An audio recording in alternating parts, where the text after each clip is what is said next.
Good morning and welcome to this next Railsome Gamer video. Today we'll be looking at utilising all the brand new features. I say brand new, it's brand new to us, features of the HST MTU Pack by Armstrong Powerhouse, including how to do a cold start and using the cab systems for an ATP service. Once this train passes on to go, I will say what we're going to do next. So the first thing we're going to do is move into the rear cab of the train we're going to be operating. So this is going to be the front. So we need to go to the back cab. So if we go to our keyboard, go to 1, and then F4, and then we can change cabs by that button just there. Once arriving into this cab, we're going to go through the cold start system. So first thing I'm going to do is insert the key by Shift W like that, and move the direction reverser to power engine only. So that's this setting just here. Once doing this, you'll hear the AWS. We're going to cancel that by clicking Q on the keyboard, just like that. And that is the cab system started. Next thing we're going to do is actually turn the engine on, and we're going to do this by clicking Z on the keyboard and holding it down.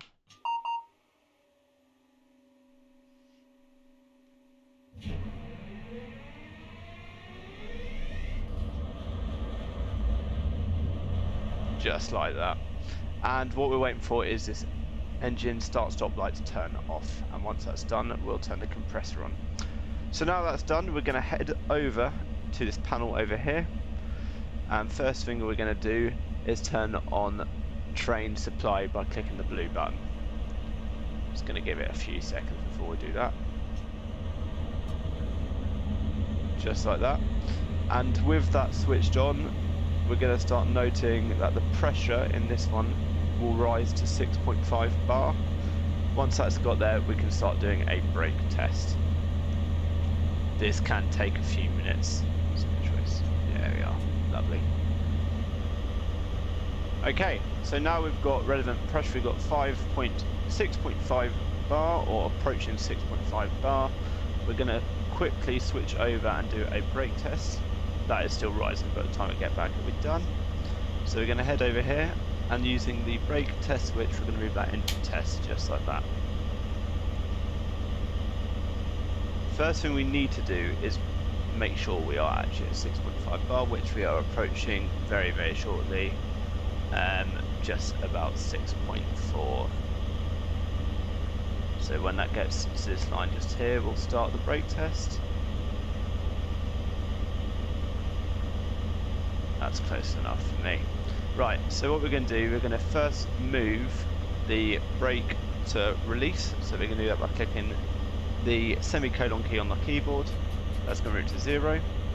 Once that happens, you'll see this rise to 5.1 just here. Just need to wait for that to do that, and then we'll continue the test.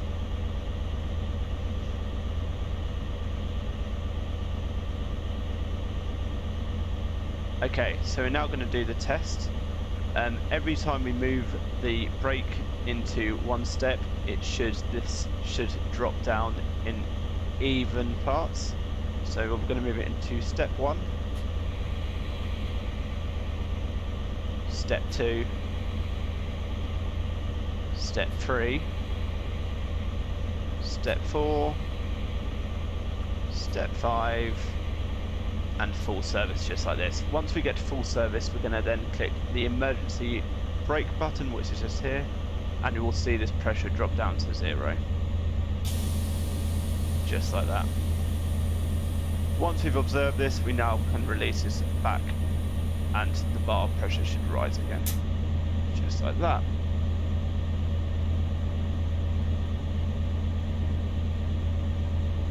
We're now going to move the brake to running, so off, and we'll see the pressure rise back to 5.1.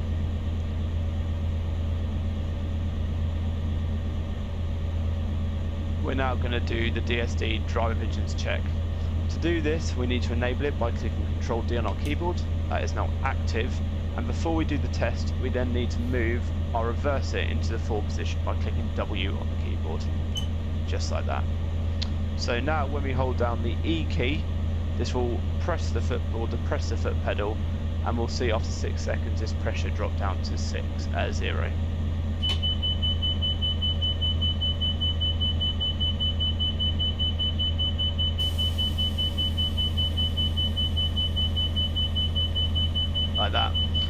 has happened, we're now going to move the reverser into off by clicking the S key, just like that.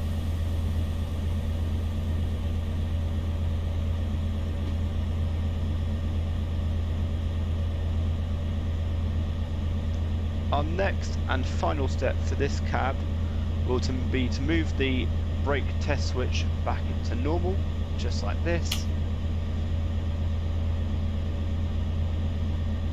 We now need to release the parking brake, so this is done over here. So under this cap here, if we just press this in, the parking brake will now be released, just like that. And the last thing we need to do is move the brake into the full service, just like that. Now we've done that, we can actually move to the power car where we'll be working. So if we click F4 and then change cabs, just like this. To start the process in this cab, we need to first get the reverser and master key in, so clicking Shift W and move to engine only. We also now need to cancel the AWS by clicking Q, just like this. The next thing we need to do is actually, because this unit has ATP fitted, we need to do the tests required. So first one we're going to do is this test here, which involves this speedometer.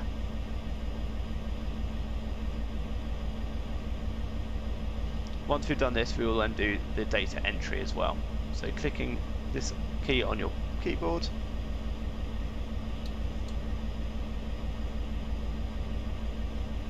you'll see it start counting out numbers and letters.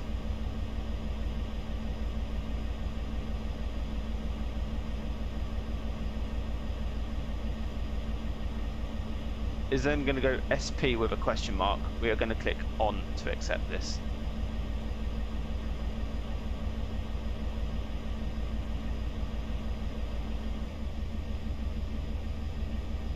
And we're going to click this button again.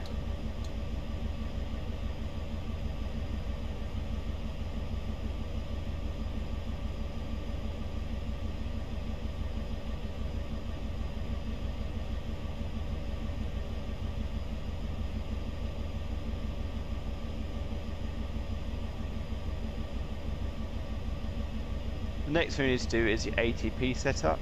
So under this cabinet button lid here, if we click open this and click on again, this will enable this. If we now head over to the ATP Data Entry unit, we can now input what we need to. So for the pin, we can put anything. So I know it's 1, 2, 3, and click enter. It's then going to ask how many vehicles we have in our formation. So we're a 10 vehicle formation, so that includes 2 power cars and 8 carriages. If you're a shorter one, it'd be potentially 9, so 2 power cars and 7 carriages, etc. So we're going to put 1, 0 and enter.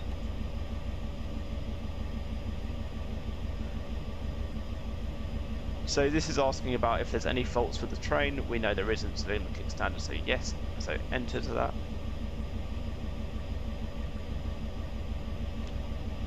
It's now going to go through and ask about the data we've entered,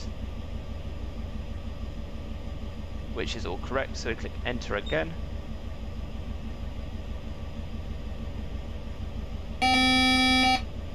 And that is now set up. So we can now close the lid and we'll go over to our GSM-R radio over here and do this setup.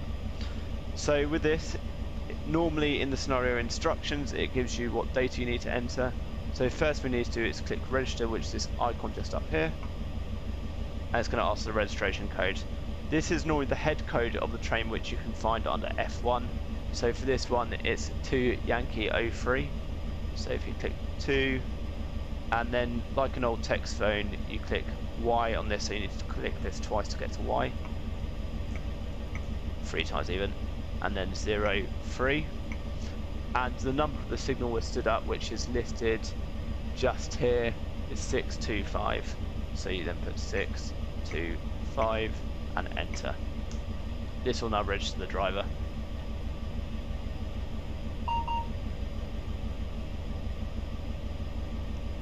Great, so next thing we're going to do is another brake test.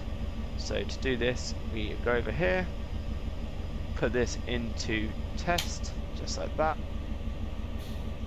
And now we're going to practice the brake test. So we're going to fully release our brake, just like this, and you'll see the pressure rise.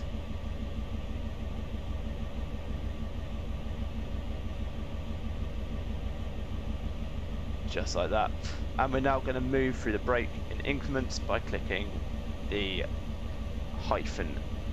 apostrophe key even. So step 1, step 2, step 3, step 4, step 5, and full service.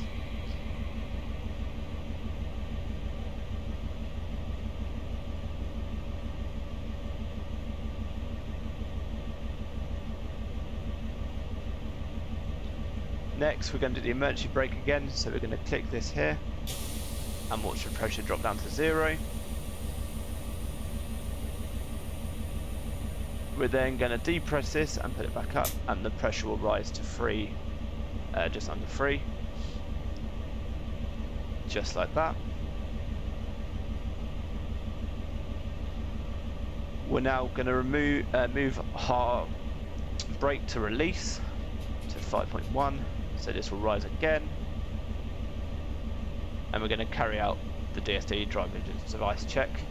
So we're going to enable this by clicking Control D to make it active. We're going to then move our reverser to forward by clicking W, just like this, and we're going to hold down the E key and watch our pressure drop down to 0 after 6 seconds.